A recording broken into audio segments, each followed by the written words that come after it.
باتوں کا مٹھاس اندر کا بھید نہیں کھولتی، یعنی باتوں کی مٹھاس اندر کا بھید نہیں کھولتی، ورنہ مور کو دیکھ کر کون کہتا ہے کہ یہ کوئی سانپ کھاتا ہے؟ شیشی ہوتی ہے خوشبو کی، ہم اس کو توڑ دیتے ہیں، جب وہ ٹوٹ جاتی ہے وقتی طور پہ جو اس کے اندر خوشبو ہوتی ہے وہ کٹ جاتی ہے، وہ خوشبو تو بہت زیادہ دیتی ہے، اس وقت ٹوٹنے کے بعد خوشبو تو بہت زیادہ دیتی ہے، مگر پھر ہمیشہ کے لیے خوشبو ختم ہو جاتی ہے ٹوٹنے کی وجہ سے۔ اعوذ باللہ من الشیطان الرجیم، بسم اللہ الرحمن الرحیم۔ تمام سنگی ساتھی دوست احباب، آج انشاءاللہ تعالی 28 جولائی سن 2025 اسی آستان عالیہ دربار عالیہ چراغیہ کروڑ پکشی حاضر ہے انشاءاللہ تعالی۔ آج مارننگ دی خوبصورت گل، موسم بھی بادل نے، ہوا ٹھنڈی، اور انشاءاللہ تعالی جنا چنگا موسم ہوا ہے۔ آج دی خوبصورت گل بڑی سمجھن والی، کہ اللہ کرے کہ سانو یہ گل سمجھ آئے انشاءاللہ تعالی۔ آستان عالیہ دربار عالیہ سے موجود ہے گیا صبح مارننگ دے اندر، تو انشاءاللہ بڑی خوبصورت گل۔ دوستوں میں بیٹھے تھے اور بڑوں کی بات چھڑ گئی، تو اس میں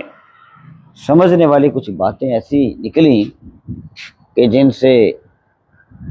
بہت کچھ سیکھنے کو اور سمجھنے کو ملا کہ ہم اپنی روزمرہ زندگی میں جو کسی کی قدر نہیں کرتے اور کسی کو جان پہچانتے نہیں اور دلوں کا مٹھاس پیدا نہیں کرتے، آپس میں محبت اور پیار نہیں کرتے، بناوٹ کرتے، یہ مومن کی نشانی نہیں ہے۔ یعنی دلوں کے اندر کچھ ایسی چیزیں جو بظاہراً ظاہر کچھ اور ہوتی ہیں باہر ظاہر میں، اور باطن کے اندر کچھ ایسی چیزیں رکھی ہوتی ہیں جو کہ سمجھ سے بالا تر ہے۔ مثال کے طور پہ کہ کسی نے کہا نا کہ جیسا کہ ایک انسان، ہم سمجھ بیٹھے تھے، بڑی خوبصورت گل ہے، سمجھنے والی ہے، کہ مور جو ہوتا ہے نا، مور، ٹھیک ہے نا، ہم اسے نہیں سمجھ سکتے، بظاہراً تو بڑا خوبصورت ہوتا ہے مگر ہمیں نہیں پتہ چلتا، لیکن حقیقت میں سانپ کھاتا ہے۔ اس لیے انسان کے ظاہر کا بھی نہیں پتہ چلتا کہ بھئی انسان زبان سے تو بڑا میٹھا ہے، اندر پتہ نہیں کتنا کچھ لیے بیٹھا ہوا ہے۔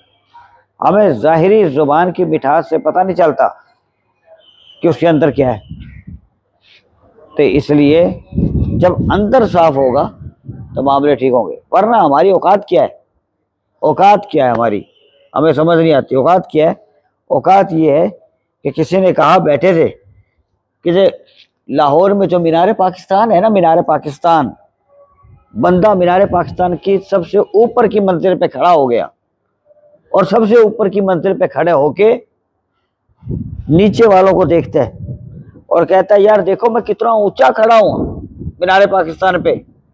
اور مجھے تم کتنے چھوٹے نظر آ رہے ہو۔ یعنی وہ سمجھتا ہے کہ دیکھو میں کتنا اونچا کھڑا ہو گیا ہوں مینار پاکستان پہ، اور مجھے تم اب کتنے چھوٹے نظر آ رہے ہو۔ اب وہ جو چھوٹے نظر آ رہے ہیں نا، وہ چھوٹے جن کو تم خود کو بہت بڑا سمجھ رہے ہو، لیکن تمہیں دوسرے بہت چھوٹے نظر آ رہے ہیں، وہ چھوٹے پتہ کیا کہہ رہے ہیں؟ وہ چھوٹے یہ کہہ رہے ہیں کہ حضرت آپ کو تو مینار پاکستان کی اوپر کی منزل پہ چڑھ کے ہم سب چھوٹے نظر آ رہے ہیں، آپ سمجھتے ہیں کہ آپ بہت بڑے بن گئے ہیں؟ نہیں، ہم چھوٹوں کو بھی آپ سب سے اوپر کی منزل پہ چڑھ کے بہت چھوٹے ہی نظر آ رہے ہیں۔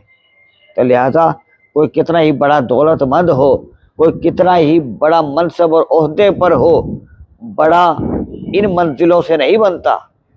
بڑا تو وہ ہوتا ہے جو اپنی زبان میں مٹھاس پیدا کرے، جو خلوص پیدا کرے، جو کسی کی قدر کرے، جو کسی کی عزت کرے۔ مومن وہ ہوتا ہے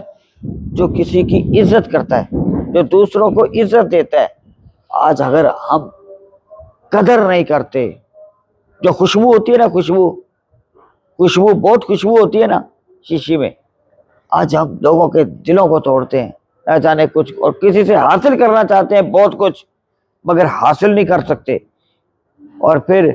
ہم خراب کر بیٹھتے ہیں۔ شیشی ہوتی ہے خوشبو کی، ہم اس کو توڑ دیتے ہیں، جب وہ ٹوٹ جاتی ہے وقتی طور پہ جو اس کے اندر خوشبو ہوتی ہے وہ کٹ جاتی ہے،